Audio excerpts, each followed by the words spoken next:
buka surah An-Nisa surah 4, tengok pada ayat yang ke-66.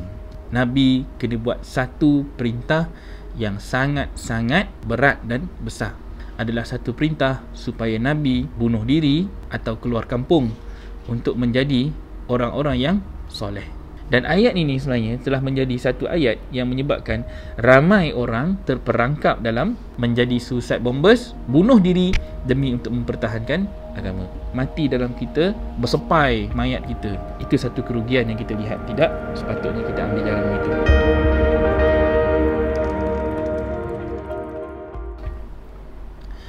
Assalamualaikum warahmatullahi wabarakatuh. Alhamdulillahirabbil alamin wassalatu wassalamu ala asyrafil anbiya wal mursalin wa ala alihi wa sahbihi ajma'in. Al mahmud Allahu jalla jalaluhu wa musalla alaihi Muhammad wa aluhu wal mal'ulahu al bilad wa rijaluhu. Bismillahi abtadi wa bi kitabillahi ahtadi wa bi sunnati nabiyhi Muhammad sallallahu alaihi wasallam aqtadi. Bismillahi tawakkalna 'ala Allah la haula wala quwwata illa billah. Asyhadu an la ilaha illallah wa asyhadu anna Muhammadar Rasulullah. Innallaha yuhibbul ladzina yuqatiluna fi sabilihi saffan ka'annahum bunyanun marsus. Sadaqallahul azim. Alhamdulillah, bersyukur kehadrat Allah Subhanahu wa taala pada pagi ini sekali lagi dapat kita bertemu dalam masa yang dijanjikan, ditetapkan. Dengan izinnya kita dapat bersiaran secara live untuk kita sambung semula perbincangan kita daripada topik yang kita tinggalkan semalam. Banyak yang kita dah bukakan daripada episod pertama. Kita nampakkan tentang istilah merdeka yang kita, kalau boleh kita nak semua orang mula mengetahui ataupun mula sedar sebenarnya ada satu mesej merdeka yang sangat besar di dalam Al-Quran, tetapi kebanyakan kita tidak mengetahui bagaimana untuk kita aplikasikan ayat tersebut dalam aktiviti harian kita. Sebab Allah kata, ingatlah nikmatku. Perkataan nikmat itu pegang kuat-kuat supaya kita dapat relatekan dengan next episode yang akan datang. Sebab nikmat itu adalah satu doa yang kita baca dalam Al-Fatihah 17 kali sehari. Kita minta ihdinas siratal mustaqim siratal ladzina an'amta alaihim, jalan orang-orang yang telah engkau beri nikmat. Itu adalah satu keyword yang sangat penting dan mahal apabila ia diulang-ulang banyak kali dalam Al-Quran. Okey. Dan alhamdulillah, terima kasih kepada semua yang dah mula memberi respon. Kak Julia, Kak Arfa, Dr. Azmi. Okey, terima kasih kepada sahabat-sahabat yang mula dengan norma baru live kita. Kita minta kalau boleh siapa saja yang menyapa dekat dalam ruang komen itu, minta tolong pertama share. Pastikan anda share apa yang disampaikan pada setiap episod, kerana kita mengharapkan, pertama sekali, saya sedang membina satu network di kalangan sahabat-sahabat yang berminat untuk terus menggali Al-Quran ini dalam harfiah, dalam perkata. Kita cuba sama-sama bentuk satu kumpulan kalangan circle kita yang berminat, yang berhajat, yang sedang mencari jalan untuk mendalami Al-Quran, tetapi mungkin kita ada kekangan dari segi masa, ruang waktu dan juga mungkin takwim yang kita berbeza. Saya pasti dan yakin dalam waktu 10 pagi ni adalah ruang waktu orang tengah bekerja. Jadi tak semua orang dapat ikuti program kita, tetapi masing-masing dapat memanfaatkan ruang yang ada ni. Kita share, kita kongsikan. Masuklah dekat dalam grup mana-mana ke sekalipun, masjid ke, kuliah ke, apa semua.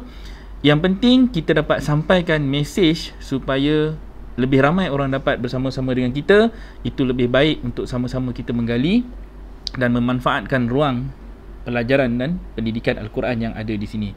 Sebab kita nak, kalau boleh, kita dapat cari jalan macam mana untuk kita menyampaikan. Allah pun suruh kita cari jalan. Wasilah itu Allah perintahkan dalam surah Al-Ma'idah ayat ke-35. Carilah jalan, Allah kata. So, bila carilah jalan, carilah wasilah. Kita ada internet, kita sudah ada gadget, kita sudah ada Facebook. Allah memberi ruang yang sangat-sangat luas untuk kita menyebar luaskan ilmu ini. Sampaikan daripadaku walaupun satu ayat, tapi kita boleh manfaatkan dia untuk sampai lebih banyak ayat, lebih banyak episod, lebih banyak ruang dalam setiap kali program yang kita nak, kalau boleh, ramai orang mencapai capaian yang kita sedang kongsikan ini. Okey, insyaAllah 5 minit pertama itu adalah ruang untuk basa-basi. 5 minit pertama ada yang nak adjust tempat duduk, adjust kerusi, bawa buku nota, siap air, bancuh air pun sempat lagi. Ini 5 minit pertama yang kita akan bagi ruang kepada sahabat-sahabat semua untuk kongsikan, war-warkan, panjang-panjangkan, masuk grup family ke, grup WhatsApp kerja ke, mana ke, tak ada masalah. Ilmu yang dikongsikan adalah halal. Semua ni adalah untuk kebaikan kita sebagai seorang hamba Allah yang sedang mencari jalan bagaimana untuk kita duduk di dalam tempat ataupun ditempatkan bersama golongan-golongan as-salihin. Hari ni ada luar ruangnya. Dan insya-Allah raudah kita, kalau siapa yang dah pergi umrah bersama-sama dengan Rekession, bertalaki bersama dengan saya di Mekah dan di Madinah, acap kali kita akan nampakkan raudah yang sebenar itu adalah di dalam rumah tangga kita sendiri. Dan saya sekarang ni berada di Raudah RPWP, antara tempat yang kita selalu menjadikan ruang perbincangan dan juga ruang untuk kita sentiasa mencari jalan bagaimana untuk kita membangunkan rumah pengasih warga prihatin ini. Sekarang ni dah mula masuk fasa yang ke-16 tahun untuk kami membangunkan ini mandiri tanpa meminta-minta, dan ruang yang ada hasil daripada kerja buat di rumah pengasih warga prihatin ini dengan mengkaji Al-Quran, menggali Al-Quran, mencari rahsia-rahsia dan formula strategi pembangunan insan daripada kitab dan sunnah. Bagaimana Rasulullah membangunkan umat selama 23 tahun, begitu juga kami sedikit demi sedikit kami bertadarus, bertafakur, bertadabur, dan akhirnya kami mentabayunkan ayat-ayat yang ada di dalam Al-Quran ini untuk kami dapatkan hasilnya melalui pelaksanaan di rumah pengasih warga prihatin. Dan itulah yang kita sedang usahakan, yang kita sedang cubakan. Apa yang kami dapat di sini kami sampaikan dalam bentuk modul yang kita rasakan sesuai, cantik, halus dan sangat-sangat strategik. Bagaimana Allah telah pun rakamkan semuanya di dalam Al-Quran, cuma menunggu masa untuk kita sama-sama buat benda yang dinampakkan. Dan insyaAllah daripada topik perbincangan kita, daripada hari pertama kita buat topik Merdeka hari tu, saya lihat kita boleh kembangkan cerita ni lebih panjang. Okey, Dina boleh masuk sedikit mukadimah dia. Sebab Rasulullah SAW, baginda sendiri adalah orang yang merdeka. Bagaimana Nabi merdeka? Dengan akalnya yang dibebaskan daripada fahaman jahiliah, daripada baginda duduk di dalam kelompok masyarakat yang ketika itu sangat serius.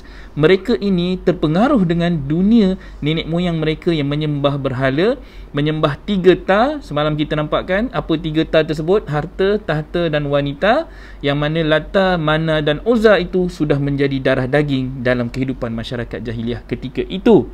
Dan dia mengambil, baginda sendiri waktu itu mengambil pelajaran daripada apa yang berlaku kepada 25 Rasul sebelum itu, termasuk baginda sendiri sebagai pelajarannya. Apa yang berlaku kepada semua Nabi-Nabi dan Rasul terdahulu, itulah satu pattern dan sunnah yang tidak ada perubahan pada mana-mana Nabi, pada mana-mana umat, bahawa benda itu tetap akan berlaku hingga ke akhir zaman. So kita pun tidak terkecuali dari mengalami situasi dan juga asbab-asbab yang sama seperti mana yang Rasulullah lalui dan juga Rasul-Rasul dan Nabi yang terdahulu. Kerana itu Nabi berkata dalam hadis yang sangat popular itu, bila Nabi katakan, aku tinggalkan kepada kamu 2 perkara, 2 perintah yang jika engkau berpegang kepada kedua-dua perintah tersebut dengan kuat, dengan kemah, dengan teguh, lan tadillu abada, engkau tidak akan sesat selama-lamanya. Lan tadillu, tadillu itu adalah perkataan bingung, dalam maksud yang lain bingung, dalam maksud yang lain dikatakan sesat, dalam maksud yang lain mengatakan kita hilang, lost. Bagaimana untuk mengelakkan kita daripada jadi orang yang hilang arah tujuan hidup? Bagaimana untuk mengelakkan kita daripada menjadi orang yang sesat dalam kehidupan dunia yang penuh pancaroba ini, yang penuh dengan ujian, yang penuh dengan perkara-perkara yang mengasyikkan, perhiasan dunia yang sentiasa membawa kita ke haluan yang berbeza, yang ke kiri, tidak ke jalan yang lurus, tidak ke arah jalan golongan-golongan kanan. Dia sentiasa menghimpit kita, memujuk hawa nafsu kita untuk kita menjadi orang yang golongan kiri. Bagaimana dal itu tadi menyebabkan kita bingung bagaimana kita nak mencipta anak yang soleh, anak yang solehah. Kita sendiri nak menjadi isteri yang soleh, suami yang solehah. Salah tu. Isteri yang solehah, suami yang soleh. Bagaimana kita sendiri nak membina jati diri kita sebagai seorang Muslim Islam yang memahami makna sebagai seorang beragama Islam, seorang yang mengaku beriman. seorang yang jelas hala tuju hidupnya berdasarkan rukun yang dah pun termaktub dalam kategori orang yang mengaku dia beriman dan mengaku dia seorang Islam. So semua ini adalah benda-benda yang hari-hari bermain dalam kepala kita. Kita tengok depan mata kita, masyarakat kita dalam keadaan yang lost. Kita nampak mereka dalam keadaan haru biru. Kita tahu kadang-kadang kita tengok, kita sendiri jangan tipu, kita tak boleh bohong. Kadang-kadang bukan kita nak buruk sangka, tapi dalam hati kita yang ada sekelumit pengetahuan tentang agama, ada sedikit ilmu tentang Al-Quran, ada sedikit perasaan cintakan kepada Allah dan Rasul. Kadang-kala bila kita melihat seseorang itu bila jauh daripada landasan agama, kita sedar mereka sedang dalam keadaan yang lost, dalam keadaan mereka ni sesat, dalam keadaan mereka ni tidak tahu apa yang mereka buat dekat atas dunia ni. Bukan kita buruk sangka, tetapi di situ kita sedang meletakkan satu pertimbangan untuk kita menilai apa yang sedang berlaku dalam masyarakat kita. Kalau tidak, Rasulullah baginda sendiri selama 3 tahun duduk dekat Gua Hira, Nabi sendiri sedang menilai apa yang sedang berlaku kepada masyarakat di ketika itu. Nabi bertahanut, Nabi pergi mengasingkan diri, menjauhkan diri, mengelak daripada terlibat dalam masalah ekosistem masyarakat jahiliah ketika itu. Nabi hidup 40 tahun. Nabi duduk selama 37 tahun bergelumang bersama dengan masyarakat-masyarakat yang ada ketika itu, dengan kabilah-kabilah, dengan berpuak-puak, dengan pelbagai pertengkaran, pertelingkahan, hasad dengki hanya untuk mencari harta, tahta dan wanita. Kegilaan manusia ketika itu dengan masalah-masalah, gejala-gejala penyembahan sesuatu yang lari daripada kitab Allah, menyebabkan Nabi rasa Nabi terpaksa larikan diri daripada apa yang sedang berlaku dalam suasana masyarakat itu. Lalu Nabi buat apa? Nabi terpaksa bertahanut selama 3 tahun, duduk di Gua Hira, sampailah Nabi mendapat wahyu yang pertama yang menuntut Nabi untuk menggunakan akalnya, berfikir, mengeluarkan dirinya keluar daripada norma masyarakat jahiliah ketika itu, melawan arus dan memilih sama ada engkau untuk duduk hidup bersama-sama dengan mereka ini dalam keadaan engkau mengikut arus atau engkau melawan arus. Itu satu perintah yang Nabi terpaksa buat keputusannya dalam proses penciptaan seorang Nabi dan Rasul. Itu proses yang kita nak kena faham. Dan jangan sangka kita tak akan lalui benda yang sama. Kita akan lalui benda yang sama. Bezanya tak adalah Jibril nak akan turun kepada kita, datang akan perintahkan kita peluk suruh baca Quran. Tak, benda tu tak akan berlaku. Sebab kitabnya sudah pun sempurna, diturunkan kepada kita dalam keadaan yang sudah lengkap, hanya menuntut masa untuk kita membaca, memahami, melaksana, dan kemudiannya adalah melakukan perubahan diri. Orang yang tidak islah, orang yang tidak melakukan perubahan diri, tidak memperbaiki diri, mereka belum lagi orang-orang yang soleh. So kita nak pergi kepada konsep siapakah golongan-golongan solihin yang kita nak jadi hari ini. So topik hari ini agak menarik. Tu mukadimah dia saja dah 12 minit 47 saat. So hari ini topik kita adalah berkenaan dengan nak jadi soleh, Allah suruh bunuh diri. Dan satu lagi, Allah kata engkau kena keluar kampung. Bunuh diri atau keluar kampung. Ini kalau nak jadi orang yang soleh. Ini kalau kata kita berhajat untuk menjadi golongan-golongan yang Allah dah cakap dan rakamkan dekat dalam Al-Quran. Cuma jalannya tu macam mana kita nak kena ikut. So saya memberikan satu gambaran untuk kita semua memahami dari sudut konteks dan konsep, macam mana kita nak kena fikirkan. Ayat Al-Quran ini dia bukan satu bacaan semata-mata yang hari ni kita baca, kemudian esok kita baca lagi, bulan depan kita ulang lagi baca ayat yang sama, tahun depan kita ulang baca ayat yang sama, sampailah kita wafat ataupun kita meninggal dunia. Tetapi semua bacaan kita itu hanyalah menjadi satu bacaan di atas kertas. Kita tidak ada pun satu testimonial yang kita dah berjaya laksanakan ayat tersebut di dalam bentuk fizikal yang kita boleh pegang. Ayat itu sebagai satu ayat-ayat yang mampu untuk kita jadikannya sebagai satu bukti. Itu dipanggil sebagai bainat, diberikan sebagai satu penjelasan. ini adalah ayat-ayat yang telah kita lakukan, yang kita telah laksanakan, yang telah kita benarkan seperti mana yang ada dalam Al-Quran. Itu cerita Sadaqallahul Azim. Kita benarkan. Kalau sekarang ni Allah kata, Allah nak kita bunuh diri atau kita keluar kampung. Macam mana kita nak sadaqallahkan ayat ini? Macam mana kita nak benarkan ayat ini? Benar ni, betul ni Allah kata kita kena bunuh diri. Macam mana kita nak kena bunuh diri? Dan ayat ini sebenarnya telah menjadi satu ayat yang menyebabkan ramai orang terperangkap dalam satu misi suicide bombers. Mereka terperangkap dalam satu situasi mereka menjadi orang yang telah membunuh diri mereka demi untuk mencapai matlamat syahid, dalam untuk mereka mempertahankan maruah dan juga mempertahankan negara ataupun mempertahankan maruah agama mereka apabila diserang oleh musuh, apabila mereka sedang berperang untuk memperjuangkan agama. Jadi mereka terpaksa mengambil satu nekat menjadi suicide bombers, bunuh diri demi untuk mempertahankan agama. Tapi kaedah itu hanya sesuai kalau kata kita duduk dalam situasi peperangan. Kalaupun kita duduk dalam situasi perang, amat rugi jika kita bunuh diri dalam keadaan akhirnya kita tidak dapat memanfaatkan batang tubuh kita ini untuk tujuan kita mempertahankan agama dalam aspek-aspek yang lain. Sekali mati, selesai, tetapi kita meninggalkan beban agama kita dalam urusan-urusan yang lain, dalam keadaan yang sangat-sangat kita lihat adalah lebih baik dan lebih cantik kalau kita menghargai nyawa, peluang yang Allah bagi sekali seumur hidup ini untuk kita memastikan sampailah ke titisan darah yang terakhir kita. Kalaupun kita terpaksa berjuang, kita berjuang bukan dalam keadaan kita mati, dalam kita bersepai mayat kita, dalam keadaan kita hilang batang tubuh kita, apa semua bagai. Itu satu kerugian yang kita lihat. Tidak sepatutnya kita ambil jalan begitu.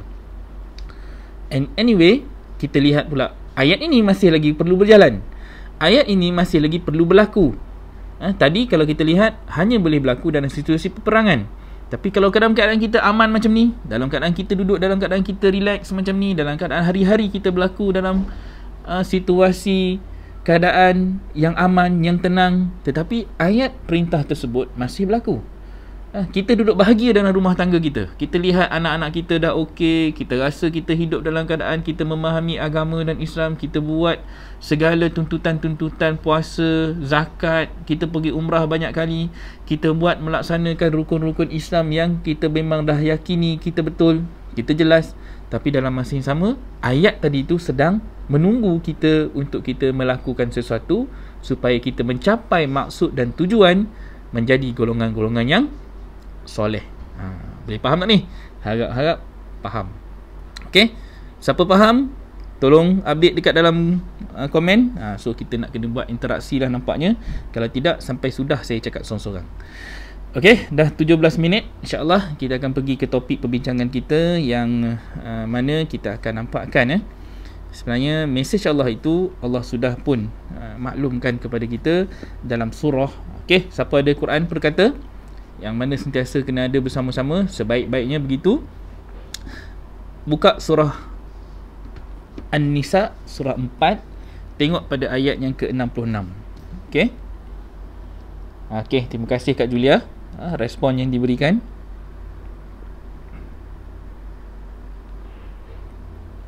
Okey, ini surah 4 ayat 66. Jadi di situ Allah katakan, kita tengok sama-sama Ayat 466 ni dalam surah An-Nisa. Okey, bila surah An-Nisa sebenarnya dia adalah satu kisah macam mana nak dinampakkan tentang kita nak membina jati diri kita keluar daripada jiwa seorang nisa. Kita nak membina jati diri kita menjadi seorang yang rijal. Nisa ini bicara tentang wanita. Kalau wanita, kalau tengok daripada surah Al-Fatihah, Fatihah itu cerita tentang frame kehidupan seorang yang beriman. Daripada basmalahnya, bagaimana kita nak meletakkan diri kita dengan basmalah. Hidup kita selama ini tidak ada elemen-elemen basmalah. Hidup kita dengan izm ataupun fahaman manusia. Ingat balik kena cari balik lah episod daripada musim yang lepas apabila kita membicarakan tentang izm. Izm adalah satu kata nama kepada fahaman. Izm dalam bahasa Arab dipanggil ismi. Ismi bermaksud nama. Jadi apa yang kita buat dengan nama. Bismi itu dengan nama, dengan fahaman, dengan kehendak, dengan kemahuan, dengan nafsu. Siapa? Adakah dengan bismi ana, dengan kehendak aku, bismi ana ni aku, ataupun kita membawa fahaman Allah dengan basmalah? Itu yang kita kena tahu. Okey. Jadi kalau kita bawa bismillah, hasil dia kita akan mendapat Ar-Rahim. Hujungnya kita akan jumpa kasih sayang. Hujungnya kita akan dapat satu nikmat kekeluargaan. Kita akan dapat satu nikmat yang penuh dengan kasih sayang. Itu dicakap dalam Al-Quran. Nanti kita akan pergi topik itulah. Itu topik ni dalam surah 42 ayat 23 nanti. Dakwah yang kita seru ini, seruan yang kita bawa ini tidak ada imbalan melainkan mendapat upahnya adalah kasih sayang dalam kekeluargaan. Itu dalam surah 42 ayat 23. Cuma kita tak bincang. Itu topik extension yang kita akan bawa dalam penjelasan hari ini. So kita sekarang ni dalam 466 untuk kita lihat, bermula dengan basmalah, Allah tutup dengan ayat yang ke-7 dalam Fatihah itu, sama ada engkau menjadi golongan-golongan yang mendapat nikmat, atau engkau menjadi golongan-golongan yang dimurkai, atau golongan yang jadi bingung, lost, sesat tadi. So 3 elemen ini, 3 cabang ini, kita jadi orang yang pertama, siratal ladzina an'amta alaihim, engkau dapat tak jalan itu, ayat yang ke-6. Ghairil maghdu, ataupun engkau menjadi tak nak menjadi golongan yang dimaghdu, golongan yang dimurkai, atau akhirnya engkau menjadi golongan yang disesatkan. Bi alaihim walad dhalin. So nak dapat benda tu, Rasulullah telah pun menerima satu jalan, di mana 40 tahun Nabi menjadi orang yang bingung, orang yang lost, orang yang hilang kepercayaan kepada sistem agama ketika itu, sistem jahiliah yang menyebabkan masyarakat haru biru, kacau bilau. Nabi hilang, lost kepada satu konsep kehidupan yang berlaku di depan mata Nabi. So Nabi bertahanut, dan dengan itu Nabi mendapat wahyu yang pertama, dan kemudiannya selama 23 tahun Nabi dipimpin, diberi petunjuk, diberi jalan, dilorongkan dengan semua strategi yang Allah dah susun kepada baginda selama 23 tahun, sampailah Islam itu tertegak.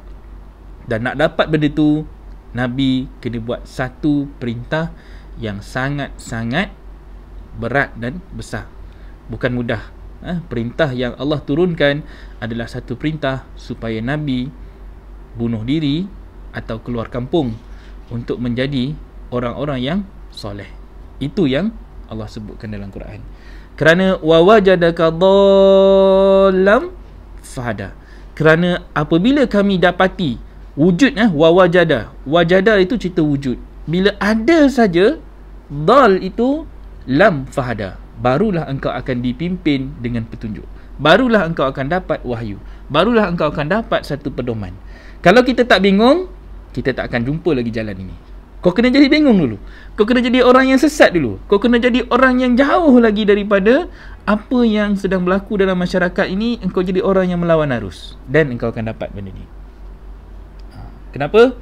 Sebab kalau kita rasa kita ni dah ada semuanya, kita ada anak-anak, cucu cicitnya, kita ada rumah yang besar, kita ada pendidikan yang tinggi, kita ada pangkat, tak kisahlah doktor ke, profesor ke, title master ke, ijazah, degree, SPM sekalipun, tapi dengan apa yang kita ada tu, kita rasa kita sudah mempunyai kekayaan, kita sudah mempunyai harta, kita mempunyai rumah, pangkat, jawatan, kita memiliki segalanya, tapi hujungnya kita rasa kita hilang sesuatu yang sepatutnya menyebabkan hati kita tenang.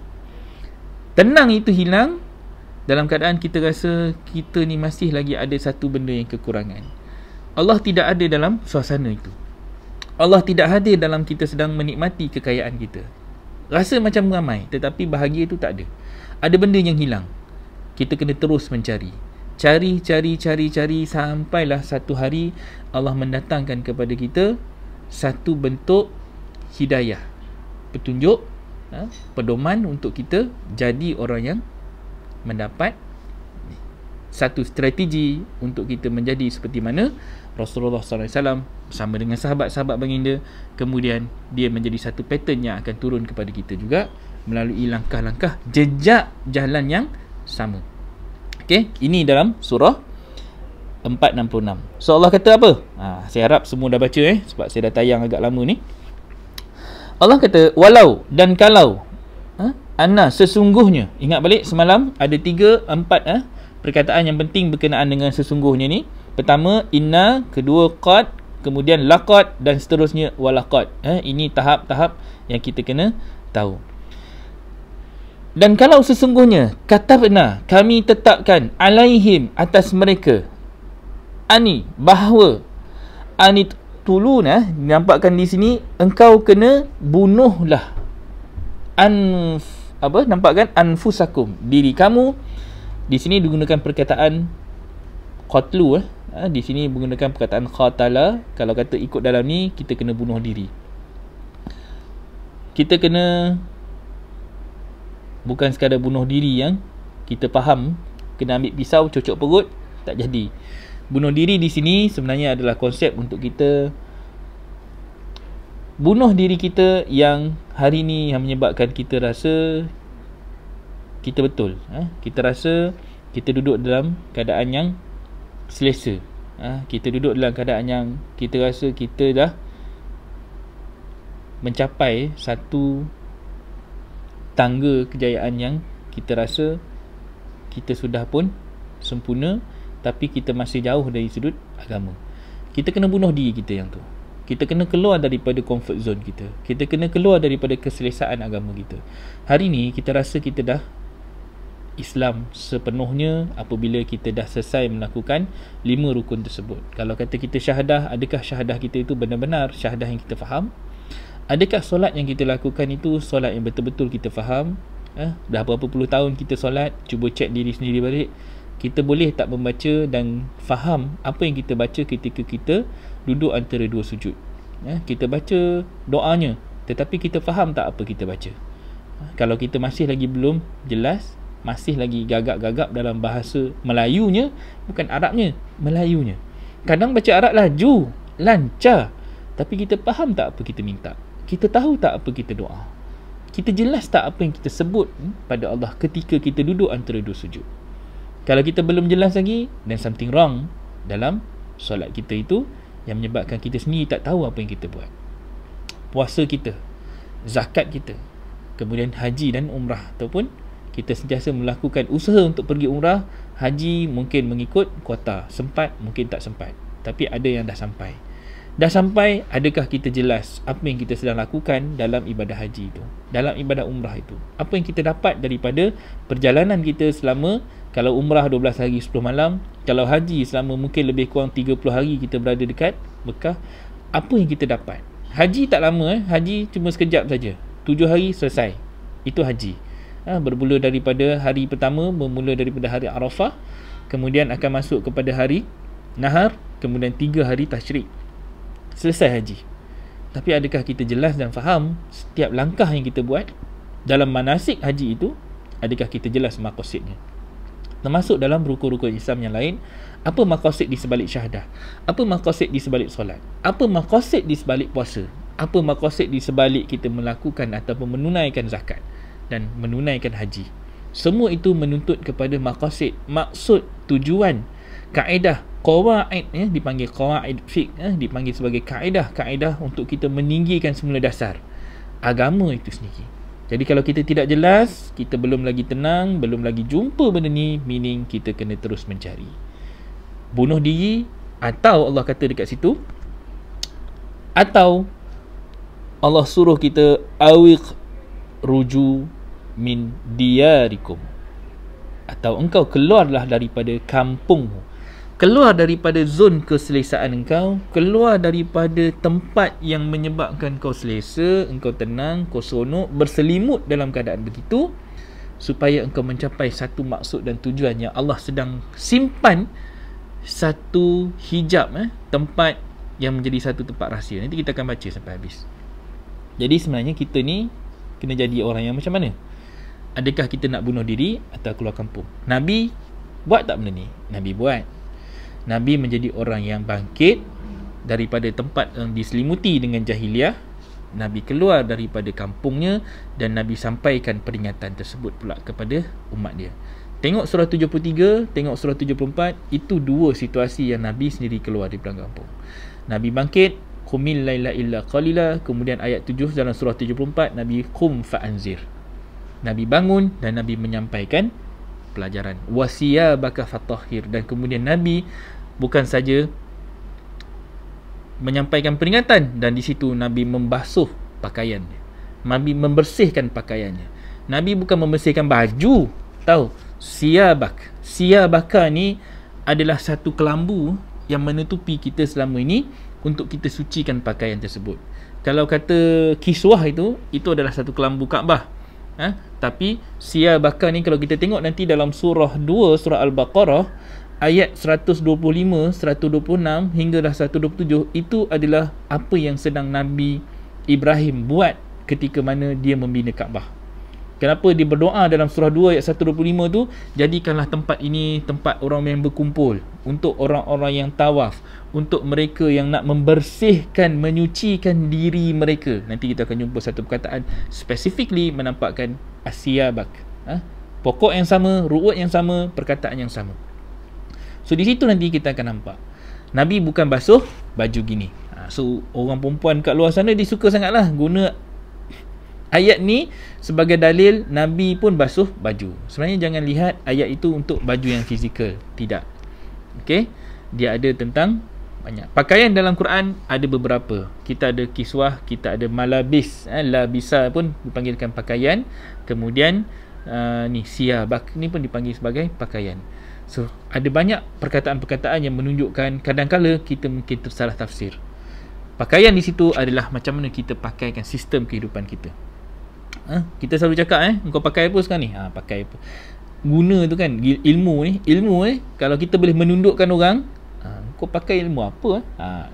Pakai tu menjadi satu istilah dalam bahasa pasar kita. Pakai menampakkan kita menggunakan apa, aplikasi apa yang kita gunakan, apa yang menyebabkan kita jadi orang yang hebat. Kita pakai apa? So antara benda-benda yang kita kena faham, istilah-istilah yang kita boleh ambil daripada bahasa Arab ni untuk kita letakkan dalam kita punya strategi pembangunan. So wasiyabaka fatahhir wahjur, Allah suruh di situ wahjur, Allah suruh kita keluar. Di situ perintahnya untuk keluar, untuk berpindah, pergi, meninggalkan dosa-dosa yang lama, dosa-dosa yang silam, keburukan-keburukan. Itu dalam surah berapa? Itu dalam surah 74, surah Al-Mudaththir, cerita orang yang berkemul. Untuk kita keluar daripada kesesaan kita. Orang yang berkemul ni orang yang macam mana? Orang yang berkemul ni orang yang sedang dalam keadaan duduk mamai, bengong kan. Kan kita bangun tidur, ya ayyuhal muzammil tu orang yang berselimut. Dah turunkan selimut kita, keluarkan selimut kita, kita baru duduk. Kita belum bangkit lagi. Kita baru duduk, kita baru duduk memikir panjang, nak buat tak buat kan. Kalau kata duduk dalam rumah lama ni, orang kampung dulu-dulu kan. Kalau saya zaman sekolah dulu, zaman sekolah waktu tahun 80-an, waktu tu masih lagi ada telaga dekat belakang rumah. Bila bangun tidur tu, dia mikir panjang lagi. Mikir nak pergi mandi tak mandi. Pertama dalam kepala, oh jauhnya. Kita dah duduk dekat katil tu, dah boleh bayang dah. Air perigi tu sejuk, gelapnya macam mana, nak kena timba air, nak kena cebok lagi, nak kena mandi lagi, apa semua. Oh, dia malasnya, ya Allah. Kita boleh rasa macam tu. Kita boleh bayang ni, nak pergi sana macam mana nanti. Dia akan datang macam-macam perasaan. Begitu juga dalam urusan agama. Dalam urusan kita nak buat agama Islam ni, dalam keadaan kita dah nampak ni, ni nak jadi orang yang baik, nak jadi orang yang soleh, nak jadi orang yang ni, kadang-kadang kita nampak ni baru cerita solat ni, nak kena pergi masjid 5 waktu, nak kena buat gini, kita akan fikirkan aku ada hobi, aku ada cerita menarik yang dalam TV yang aku tak boleh tinggal, aku ada ini perniagaan yang aku rasa macam ni, rumah aku yang dah selesa, macam-macam kita akan fikir kan. Perniagaan, bisnes ni kalau pergi semayang ni, siapa nak run bisnes apa semua kan, projek ini, projek itu, banyak benda dalam kepala kita kan. Dan kemudian nak puasa, nak bayar zakat, banyak benda yang menyebabkan kita terhalang. Nak pergi umrah, kita duk bayangkan daripada pergi umrah sekali cukup lah. Baik kita pergi New Zealand ke, kita pergi Paris ke, kita pergi gini-gini, tempat-tempat ini. Nak pergi haji, tak apalah, lambat-lambat sikit pun, bukan tak boleh pergi. Banyak benda yang menyebabkan kita berkira-kira dalam urusan agama. Tapi dalam urusan dunia, kadang-kadang kita tak berkira-kira kan. Asal lalu, sambar. Asal nampak, ambil. Asal ada, tak buat. Itu bila mana kita bertemu antara nafsu bismi ana dengan bismillah. Okey, itu benda-benda yang kita nak kena faham. So point dia di sini adalah macam mana kita nak kena lihat, adakah kita nak keluar kampung seperti mana yang Nabi buat. Nabi berjaya tak? Nabi berjaya buat. Nabi bangkit, Nabi bersihkan sistem kehidupan dia. Bermula daripada dia, isterinya Siti Khadijah ketika itu, anak-anak baginda, kemudian saudara terdekat baginda, sahabat-sahabat baginda. Semua menjadi tak? Tak semua. Bapa saudara dia sendiri pun menolak Abu Lahab. Dan juga Abu Jahal pun, antara pemimpin besar waktu itu di Mekah, menolak dakwah dan seruan yang Nabi nak ajak. So Nabi akan mendapat tentangan. Tentangan itu menyebabkan Nabi terpaksa keluar kampung. Tadi ayat tu bukan ayat bunuh diri dan keluar kampung lagi. Bunuh diri atau tengok betul-betul. Bunuh diri atau keluar kampung. Nabi keluar kampung tak? Keluar. Setelah 13 tahun berusaha di Mekah. Setelah 13 tahun Nabi berusaha untuk mengubah mentaliti dan masyarakat jahiliah. 13 tahun Nabi berusaha bersungguh-sungguh sampai Nabi diboykot, sampai Nabi dicerca, dikatakan gila, dikatakan ahli sihir, dikatakan sebagai orang yang penyair, macam-macam lah yang keluar, dikatakan dengan kata-kata yang penuh dengan kata-kata keji dan kesat, semata-mata untuk membunuh Nabi daripada menjadi seorang pembawa risalah yang mengajak manusia keluar daripada kesesatan dan kezaliman. Waktu itu kezaliman, zalim ini berasal daripada perkataan zalim, gelap. Itu dipanggil zulumat. Zulumat itu maksudnya kegelapan. Tu kita baca dalam surah 2 Al-Baqarah ayat 257, Allahu waliyul ladzina amanu yukhrijuhum minaz zulumati ilan nur. Allah itu adalah wali, pelindung kepada orang yang beriman. Yukhrijuhum, dia mengeluarkan daripada zulumat, kegelapan, ilan nur, kepada cahaya. So sekarang ni kita sedang pergi ke arah cahaya. Kalau engkau tak bunuh diri engkau tak akan keluar daripada kegelapan, tak akan dapat masuk kepada cahaya. Jangan lepas ni pergi ke dapur ambil pisau, pergi bubuh kat dada. Tak jadi macam tu. Itu bunuh diri tu memang masuk terus, kaslan akan masuk ke neraka. Tak dapat capai cita-cita yang Allah nak bagi kat kita.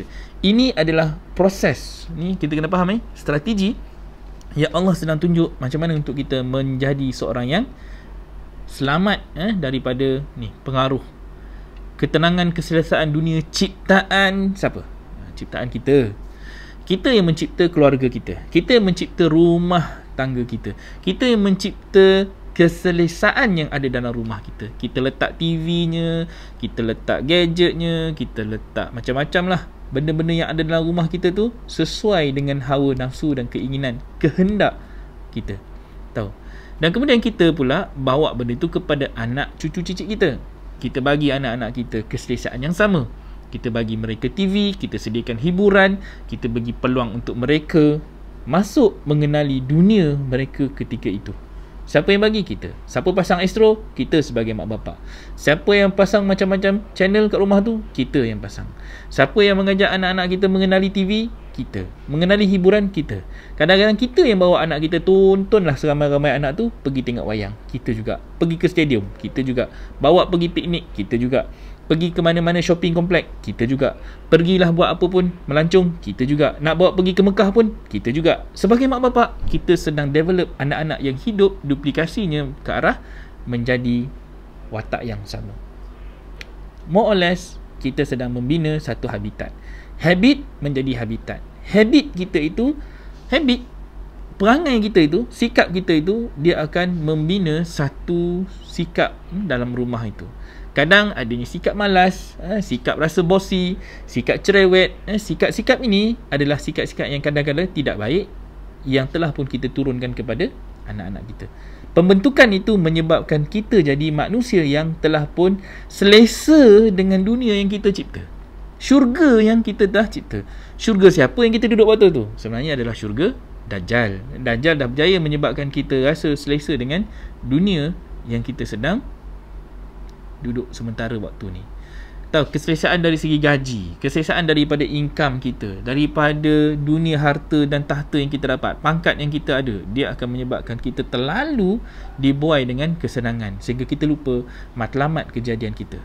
tujuan hidup kita.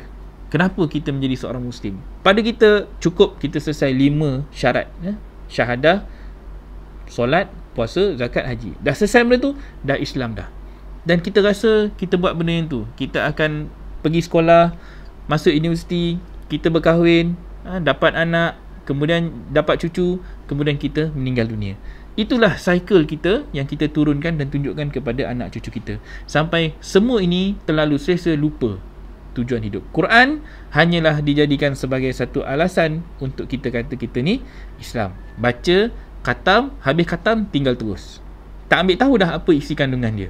Janji syaratnya bulan Ramadan nanti jumpa balik dia. Baca pula, khatam, tutup, nanti jumpa balik tahun depan. Macam itulah kita ulang setiap tahun. Kemudian bila ada kematian, baru cari balik Al-Quran, baca Yasin, baca tahlil. Bacalah dengan harapan Quran itu dapat menyelamatkan dia. Tutup buku, tunggu pula kematian akan datang. Nak kahwin, panggil pula Quran ni datang, kemudian khatam.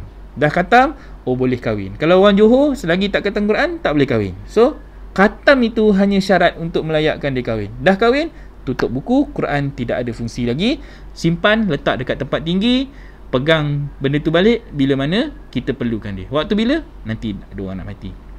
Baca, tetap sama, tak faham. Once tak faham, kita tidak dapat melaksanakan perintah Quran. Sedangkan kita baca tadi, Nabi bukan sekadar baca. Nabi buat tak? Nabi buat.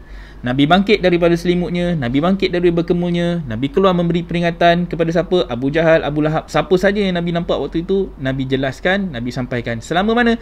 13 tahun. Kita diboykot tak? Belum lagi kita diboykot. Kita mengalami tekanan ekonomi tak macam Nabi rasa? Belum lagi kita rasa. Kita rasa hari ni ekonomi yang kita kena hari ni hanyalah ditekan akibat daripada ekonomi dunia yang menekan kita. Belum lagi kita diboykot seperti mana Nabi yang rasa. Banyak benda lah.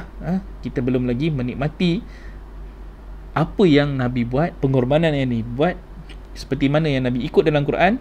Benda itu belum lagi kita nikmati. So sekarang ni kita sedang nak berjalan mengikut arah dan laluan yang sama. So kita kena habiskanlah ayat ni. Apa yang berlaku? Nabi kata apa? Tidak fa'aluhu, tidak mereka melakukan illa qali, kecuali sedikit minhum, daripada mereka. Semalam ingat balik kalau kita baca satu ayat itu yang mengatakan mereka itu hanya sedikit yang bersyukur. Duduk dekat dunia, mereka ini jadikan senda gurau apa semua bagai bermain-main, tetapi Allah kata illa qalila tashkurun, kecuali sedikit daripada mereka ini yang bersyukur. Hari ini kita jumpa lagi illa qalilun minhum, hanya sedikit saja yang nak bunuh diri dan ataupun keluar kampung. Tak ramai. That's why yang duduk di Prihatin ni, RPWP ni, kebanyakan mereka ini adalah orang-orang yang hampir keseluruhannya yang berada di sini bukan kata kami meninggalkan dunia, kami meninggalkan apa yang ada di dunia itu, melainkan kebanyakan kami ini mewakafkan harta dan diri hanyalah untuk melihat dan menampakkan satu justifikasi bagaimana Rasulullah pun dulu, antara sunnah terbesar yang Nabi buat pertama-tama sekali adalah Nabi mewakafkan hartanya dan dirinya untuk tujuan agama. Nabi sendiri buat, kemudian Khadijah buat. So suami isteri ini masing-masing meletakkan harta dan diri mereka itu kepada Allah. Sebab apa? Allah dah cakap tak? Allah kata dalam Quran, Allah kata hal adullukum ala tijaratin tunjikum.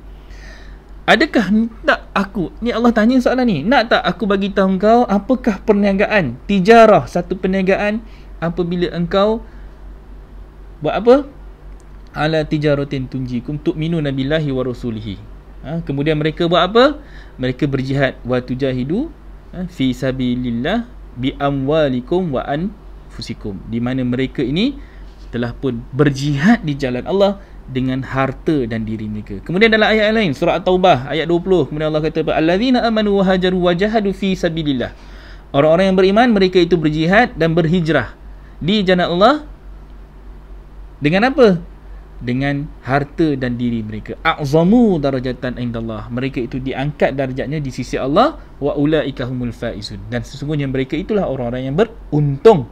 So di sini kita kena lihat macam mana setiap ayat Al-Quran yang ada dalam Quran itu sebenarnya mereka ini link sentiasa terkait dalam membentuk satu peta untuk kita jalan ke depan dan kita follow step-step yang Nabi dah tunjukkan, orang-orang yang beriman dah tunjukkan, orang-orang yang dah berjaya daripada kalangan Nabi dan Rasul yang ada dalam Quran itu tunjukkan, dan kita akan mencapai tujuan dan maksud yang sama. Itu maqasid, mencapai maksud kita sebagai hamba Allah yang sama. So proses itu adalah satu proses penciptaan insan, penciptaan kadir-kadir untuk melakukan tanggungjawab kerja kepada pembangunan Islam. So sekarang ni kita nak bunuh diri macam mana? Tu ada dah tu sedikit perkongsian daripada Kak Julia tu. Okey, sambung lagi. Walau dan kalau annahum, sesungguhnya mereka fa'alu, mereka lakukan, buat apa? Bunuh diri ataupun keluar kampung itu, ma apa yu'azun, apa mereka dinasihatkan. Ini dipanggil mau'izah. Mau'izah ni daripada kata wa'azu, ni daripada perkataan mau'izah. Mau'izah ni nasihat. Apabila mereka dinasihatkan, ni satu nasihat lah ni, nak buat apa? Bihi dengannya, lakana, tentulah ia khairan, lebih baik, lahum, bagi mereka, wa asyadda, dan lebih kata apa? Tasbitan, lebih menguatkan. Sabit, isbat, nafi dan isbat. Nafi isbat, kalau la ilaha illallah, itu adalah perintah untuk kita nafi dan isbat. Kita menafikan tidak ada Tuhan lain melainkan Allah, dan kita isbatkan melainkan Allah. Melainkan itu adalah isbat. La ilah adalah satu nafi, illallah, kecuali Allah, adalah satu isbat. Jadi kita menafikan, walaupun kita ada banyak harta, kekayaan, perniagaan, rumah, isteri, bapa saudara, anak-anak, isteri-isteri yang cantik, apa semua bagai itu, semua itu boleh menjadi musuh kita, Allah kata. Dan semua itu boleh membawa kita jauh daripada apa yang Allah nak dalam Quran. Semua itu boleh direct kita pergi ke neraka. Semua itu mampu untuk bawa kita pergi jauh masuk ke dalam jurang api neraka. Jalan yang lurus itu dah jelas, tapi semua ini distraction yang akan menyebabkan kita lari. Sikit kan. Ada tanah sikit, banyak tanah. Ada banyak harta sikit. Bila orang panggil doktor, kembang. Orang panggil datuk, rasa besar.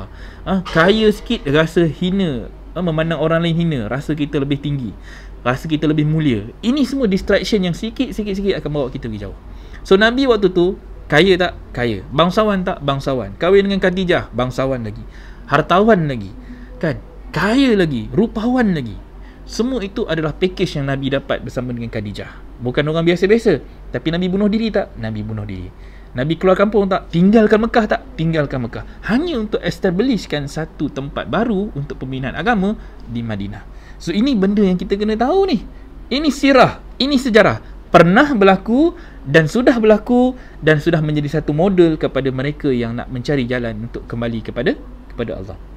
Jangan pula lepas ni pakat cari macam mana kita nak pakat bunuh diri, keluarkan harta. Tak, dia mesti dengan ilmu, mesti dengan berperingkat. Nabi 23 tahun tak? 23 tahun. Al-Quran yang ada depan Nabi itu distrategikan peringkat demi peringkat. Buat macam ni tak jadi, Nabi buat begini. Buat macam ni tak jadi, Nabi buat begini. Nabi buat tak? Buat. Bukan Nabi tak buat. So kita dapat Quran dah berapa puluh tahun ni, apa yang kita buat? Melainkan 5 perkara yang wajib dalam rukun Islam tadi. Yang lain tu boleh kata banyak lagi kita belum explore ayat-ayat yang ada dalam Quran ini, melainkan kita hanya bersangka-sangka, kita hanya baca tetapi kita tak faham. So ini benda yang kita nak kena perbaiki. Okay? So satu-satulah kita kena check balik. Dah pukul 47 minit dah. Okay? Ini ayat yang ke-66. So kita tengok ayat 67. Soalan kita dekat ayat 67 apa? Wa iza, dan kalau demikian, la'atainahum, dan kami berikan dari min ladunna, daripada sisi kami, ajran aziman, satu pahala yang besar. So kalau kata kita buat ini, kalau kita buat tadilah, kalau kata kita bunuh diri, kemudian ataupun kita memilih untuk keluar kampung, kan, kita keluar daripada keselesaan kita, zon keselesaan kita ini, zon yang kita berada dalam kesenangan, dalam keadaan kita rasa kita dah betul, tapi rupanya kita tak sedar kita salah. Ini cerita orang yang duduk dalam syurga Dajjal, dia akan rasa seronok. Orang yang duduk dalam neraka Dajjal adalah orang yang beriman. Dia rasa macam lain lah kan. Dua benda ni kita kena tahu. Kita nak masuk dekat dalam mana ni? Allah kata, kalau engkau buat apa yang kami berikan ni, apa yang Allah berikan? Sebenarnya Allah berikan petunjuk. Allah berikan kepada kita kitab. Kalau tengok balik Allah kata atas tu, kata benar, kami tetapkan. Tengok ni, saya nak tunjuk ni, kalau boleh saya bagi dah ni. Ada whiteboard sedap ni. Tapi di situ Allah kata apa? Kami telah berikan kepada kamu kitab, kami telah berikan kamu panduan, ketetapan, petunjuk. Tapi kalau engkau buat, engkau akan dapat ajran azimah. Ajran bukan cerita pahala, cerita ganjaran. Engkau keluar, engkau akan dapat sesuatu. Nabi Muhammad keluar, dia dapat banyak benda yang kadang-kadang tak terfikir oleh kepala kita. Nabi dapat Madinah tau.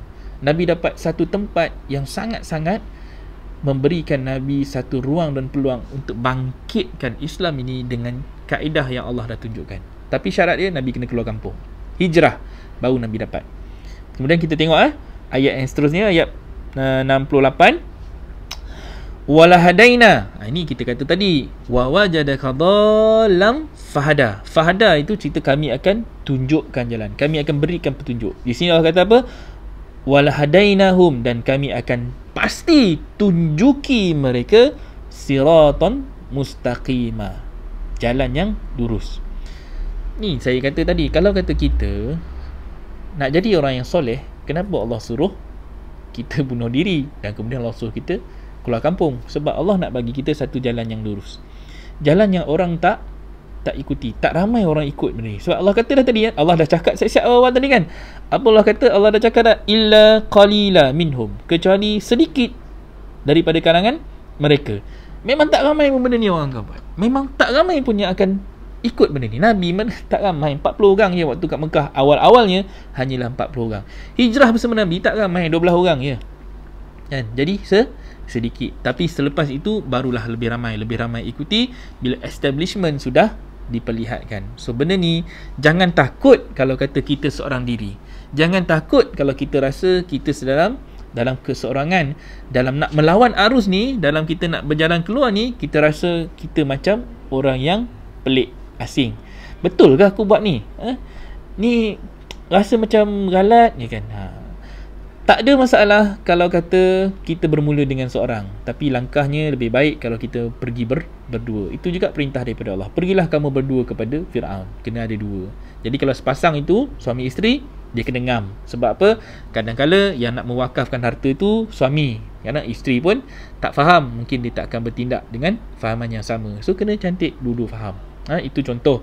Sebab tu Rasulullah dia dulu yang tunjuk uswah, kemudian Khadijah pun membenarkan apa yang Nabi dapat. That's why orang pertama yang sekali Nabi hargai dalam urusan agama ini adalah Siti Khadijah, yang kekal sebagai isteri yang paling Nabi sayang. Kerana apa? Kerana selama lebih kurang 10 tahun Nabi dapat wahyu tu, Khadijah wafat pada tahun yang ke-10 kenabian. Kena faham tahun ke-10 kenabian, Khadijah wafat bersama dengan bapa saudaranya waktu itu. So 10 tahun itu adalah 10 tahun yang sangat-sangat bermakna. Waktu itu Khadijah tidak dapat merasai pun kesempurnaan Islam yang turun selama 23 tahun. Dia dapat sedikit je. Tapi sedikit itu sudah betul-betul ganjaran yang besar tak? Sangat-sangat besar ganjaran di sisi Allah. Di sisi Nabi, Khadijah adalah orang yang paling committed dalam urusan-urusan agama. Sampaikan ada satu hadis bila mana dikatakan Khadijah memberitahu kepada Rasulullah, dah tak ada harta, kalau dah tak ada apa kan, dia sendiri pun dah wafat, dia sendiri pun dah meninggal, kalau perlu untuk menegakkan agama, ambillah tulang-tulang aku untuk dimanfaatkan. Sampai begitu sekali pengorbanan seorang isteri, walaupun dah mati, tetapi dia nampak keperluan untuk dia menyokong kerja buat Rasulullah. Kita hari ni apa? Jangankan nak bagi tulang, nak bagi duit pun kadang-kadang kita berkira-kira. Nak memberi masa dan tenaga pun kita berkira-kira untuk agama Allah. Jadi ini benda-benda yang kita kena fikirkan lah. So kita nak tak jalan yang lurus ni? Allah dah tanya kita soalan, Allah dah tanyakan kepada kita, Allah nak bagi kita jalan yang lurus. So Allah bagi dalam ayat yang seterusnya, ayat 69, Allah kata, waman yuti'illah, dan barang siapa yang mentaati, yuti'illah, yang taat kepada Allah wa Rasul dan juga Rasul, fa'ula, maka mereka itu ma'alladhi, bersama-sama alladhi an'amallahu alaihim, orang-orang yang mendapat nikmat Allah ke atas mereka. Familiar tak dengan ayat ni? Familiar, sebab ini adalah daripada salah satu doa yang kita baca dalam surah Al-Fatihah ketika kita solat. Kita kata siratal ladzina an'amta alaihim, itu kata daripada ayat 68 dan ayat 69 digabungkan, Inilah jalan orang-orang yang mendapat nikmat itu. Jalan apa? Jalan orang yang bunuh diri dan ataupun mereka yang sudah keluar kampung. Allah kata apa? Daripada kalangan apa? Kalangan an-nabiyyin. Nabi hijrah tak? Nabi hijrah. Nabi bunuh diri tak? Nabi pernah bunuh diri. Keluar daripada zon jahiliah, masuk ke dalam zon hidayah. Keluar daripada zon jahiliah, masuk ke dalam zon hidayah. Keluar daripada zon kegelapan, masuk ke dalam zon cahaya. Keluar daripada zon kesenangan duniawi ketika itu, masuk dalam urusan mengejar ukrawi. Tetapi dalam mengejar akhirat, dunia mengikut Nabi. Sebab kalau kita kejar dunia, dia khawatiri akhirat kita pun akan hilang, akan jatuh, akan gugur, akan tercicir dalam perjalanan. An-Nabiyyin dapat, was-siddiqin, orang-orang yang sidik. Orang siapa? Yang membenarkan apa yang Nabi buat. So Khadijah membenarkan Nabi, Abu Bakar membenarkan Nabi. That's why dipanggil Abu Bakar As-Siddiq. Kerana apa? Dia benarkan apa saja Nabi dapat, dia benarkan. Apa Nabi buat, dia benarkan. Begitu kuat dia menyokong Nabi. Apabila Nabi meminta seruan untuk mewakafkan harta, dia buat. Apabila nak membebaskan Bilal, dia buat. Apabila nak begini, dia buat. Di kalangan sahabat Osman, Omar, ni antara orang yang tak awal. Omar pun lambat juga. Dia masuk pada tahun ke-9 kenabian.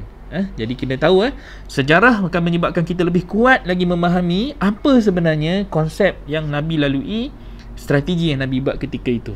Siapa orang yang pertama masuk Islam, siapa orang yang kedua masuk Islam, siapa orang yang kemudian masuk Islam, macam mana Abu Bakar dan juga Rasulullah berjumpa dengan Abdullah Ibn Mas'ud, dan sehingga akhir hayat Nabi. Ibn Mas'ud itu antara orang yang sangat penting dalam sirah dan sejarah. Dialah antara orang yang menjaga rahsia Nabi. Dialah yang membenarkan pembunuhan apabila Abu Jahal mati di tangan dua kanak-kanak, budak-budak yang bunuh Abu Jahal, Muaz dan Muawiz, waktu perang Badar. Dia yang melihat, menjadi saksi, dan dia cuma confirmkan membunuh Abu Jahal ketika perang Badar. Dan dia sampai kepada Rasulullah, lalu dia menyampaikan berita syahidnya kedua budak yang bernama Muaz dan Muawiz yang telah pun membunuh Abu Jahal. Di situ kita kena belajar, sirah adalah satu strategi, sunnah adalah pattern macam mana kita nak apply strategi tersebut dalam dunia kita pula hari ni. Okey, kena baca macam tu. Okey, kemudian dikatakan ayatnya last, wasiddiqin wasyuhada iwassalihin. Wasyuhada iwassalihin, para syuhada. Syuhada ni pun jangan kita lihat hanya melibatkan orang-orang yang mati di dalam perang. Tak, itu antara kesilapan kita dalam membaca. Syahadah ini adalah cerita tentang syahid. Ini adalah cerita tentang syahadah. Syahid ini cerita penyaksian. Apa yang kita saksikan hari ni, kita duduk di sini, kita sedang menyaksikan, memperlihatkan khidmat kita dalam urusan agama. Kita sedang berperang, kita sedang berperang bermati-matian untuk menegakkan agama kita ni di dalam keadaan dunia hari ni sedang sempang meranang. Dalam keadaan dunia hari ni kacau bilau. Dalam keadaan dunia hari ni jauh tersesat daripada apa yang Allah sudah tunjukkan. Allah dah jelaskan Quran, lain yang Allah cakap, lain yang manusia buat. Itu dalam surah Al-Qalam, surah 68, surah 68, Nun wal qalami wama yasturun, demi pena dan apa yang mereka tulis. Apa yang mereka tulis lain daripada apa yang Allah tulis. Apa yang Allah tetapkan dalam Quran lain yang mereka buat. Itu Allah dah jelaskan dalam Quran. So ini benda-benda yang kita kena tahu. Kita duduk di dunia ini, adakah kita sedang mengikut apa yang Allah perintah, ataupun kita yang sedang buat apa yang kita suka? Banyak masa kita sedang perintah Allah supaya buat apa yang kita nak. Tahu, hari-hari kita baca doa, kita perintahkan Allah, ya Allah, ya Tuhanku, Engkau tolonglah bantu aku selesaikan hutang piutangku. Yang buat hutangnya kita, tapi kita perintahkan Allah untuk bantu kita. Bukan doa. Kadang-kadang kita doa, doa, tapi lepas doa tutup, kita duduk saja, kita tengok wayang, kita tengok movie, kita pergi konsert, kita pergi tengok bola, kita buat hobi kita buat benda-benda lara, kita buat benda lalai. Satgi cukup masa ting azan, pergi doa balik, minta gitu gini. Mana usaha kita? Kita kata, ya Allah, ya Tuhanku, jadikanlah anakku anak yang soleh, anak yang solehah, jadikanlah isteriku isteri yang menyejukkan mataku. Tapi apa peranan kita sebagai suami dalam nak mencipta anak itu, dalam nak mencipta isteri itu, dalam kita nak mencipta syurga untuk mereka? Gone. Kita tidak buat, melainkan kita hanya minta kepada Allah dalam keadaan kita minta dalam keadaan kita tak ada usaha. Usahanya, kita mesti membaca Quran dengan kefahaman, kita mesti belajar, kita mesti jadi pemimpin, kita mesti jadi rijal. Ar-rijal qawamun 'ala nisa.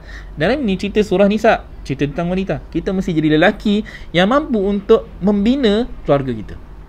Lelaki yang mampu untuk mendidik anak dan isteri kita untuk kenal Allah, kenal Rasul, cinta Allah, cinta Rasul, dan mereka buat apa yang Allah perintahkan. Once kita gagal bab tu dan kita tak mampu untuk mencipta syurga mereka di dunia ni, kita cuma boleh kata doa sajalah, but then usahanya sangat sedikit. Apa lagi nak tawakal apabila kita gagal dalam memahami makna dan maksud ihdinas siratal mustaqim tadi. Sama juga, baca dalam solat, kemas 17 kali kita baca, tapi kadang-kadang ada benda kita tak faham, ada benda kita tak buat. Baca saja, solat saja, tapi kita tidak dirikan perintah solat itu di luar solat tersebut. Solat dah, tapi di luar solat kita tidak mencegah keji dan mungkar. Padahal solat itu adalah cegah keji dan mungkar.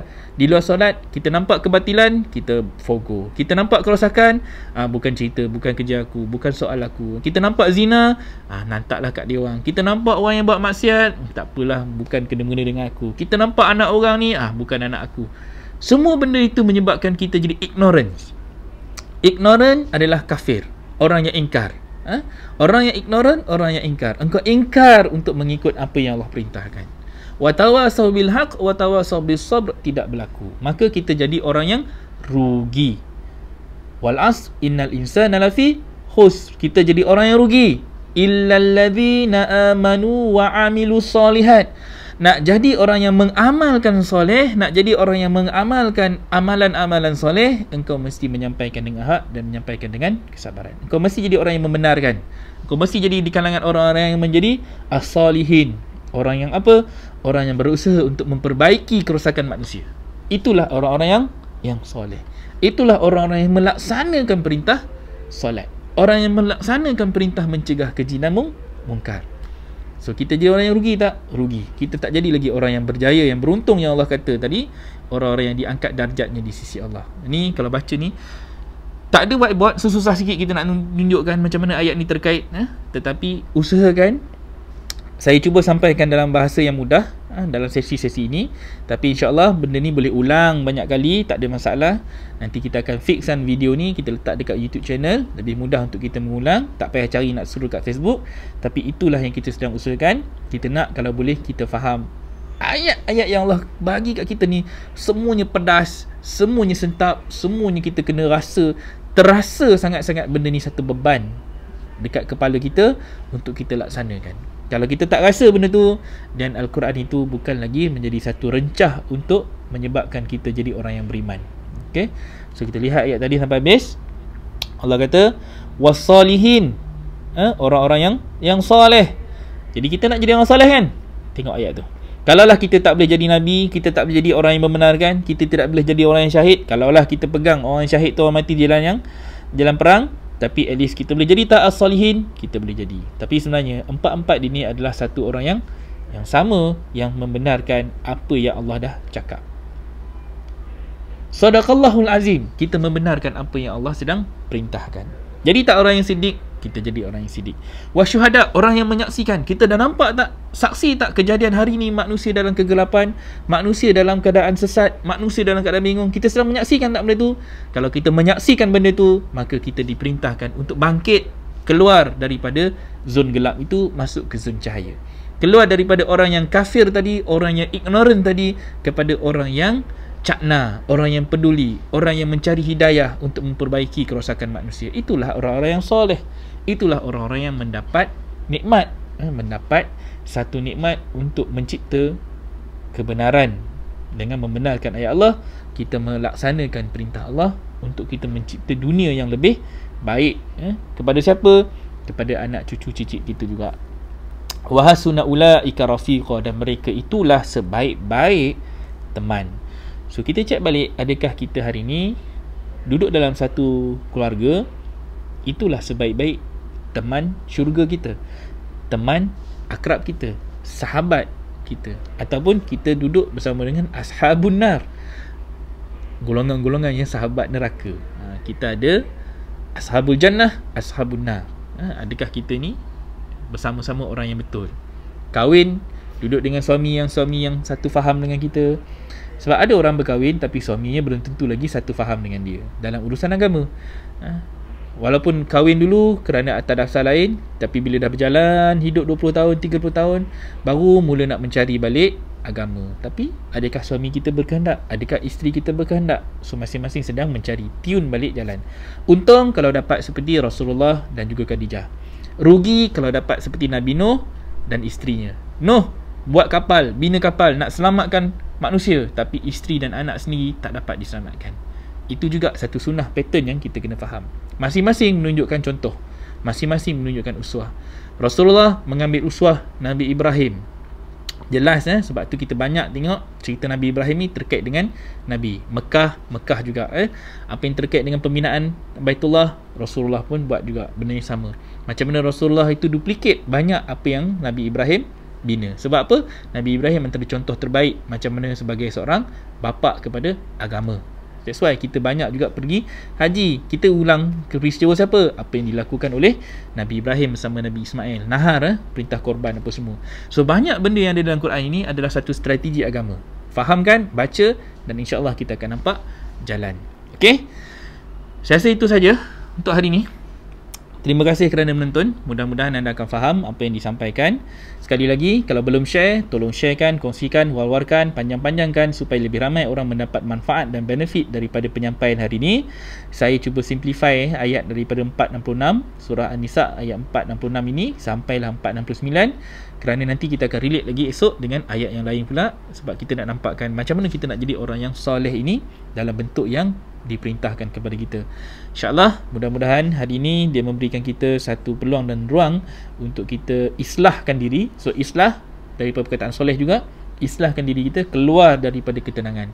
Ini adalah daripada topik semalam, macam mana kita nak merdeka di dunia dan merdeka di akhirat. Ini antara jalan dia. Kau kena bunuh diri ataupun kau kena keluar kampung. Nak tak nak, ada tak perintahnya? Ada. Dan Allah siap kata lagi, kalau engkau buat, engkau akan dapat satu ganjaran. Apa ganjarannya? Siratan mustaqiman. Allah kata, kau akan dapat jalan yang lurus ni. Jalan yang telah pun Nabi-Nabi, Siddiqin, Syuhada wassalihin pernah buat. Dan ayat itu adalah satu ayat invitation untuk kita juga menyertai mereka. Okay? Sebenarnya benda ni sangat luas skop dia. Dalam perniagaan, dalam politik, dalam kekeluargaan, dalam hal keduniaan ini, semuanya ayat ini mampu untuk berfungsi. Kau keluar zon, engkau akan dapat nikmatnya. Engkau tak keluar zon, engkau tak akan dapat. Zon apa? Zon kesiasaan, zon jahiliah, zon kegelapan, zon kesenangan duniawi yang kita ada hari ini. Nanti kita akan baca satu ayat khusus, stepek akan mengajar kita tentang macam mana kita nak faham, macam mana kita nak keluar daripada zon selesa nanti. Okey? Doakan saya sihat, insya-Allah sembuh daripada apa saja penyakit-penyakit, untuk saya sama-sama bersama anda untuk kita akan memberikan lebih banyak perkongsian di masa depan, insya-Allah. Kekal masanya daripada pukul 10 pagi hingga 11 pagi. InsyaAllah kita usahakan, andai kata ada yang bercadang ataupun nampak ruang kita boleh tambah baik dari susunan masa dan takwim, cadangkan kepada saya. InsyaAllah kita pertimbangkan dan kita akan kemaskan di masa depan. Okey? Itu sajalah daripada saya. Terima kasih kepada semua yang berkongsi, share dan juga like, yang memberi komen. Anda semua awesome, anda semua sangat baik, anda semua sangat-sangat sporting dalam kita sama-sama mengubah diri kita kepada cahaya Allah, insya-Allah. Hadza wallahu yar'ana wa yahfazuna walhamdulillahirabbil alamin. Assalamualaikum warahmatullahi wabarakatuh.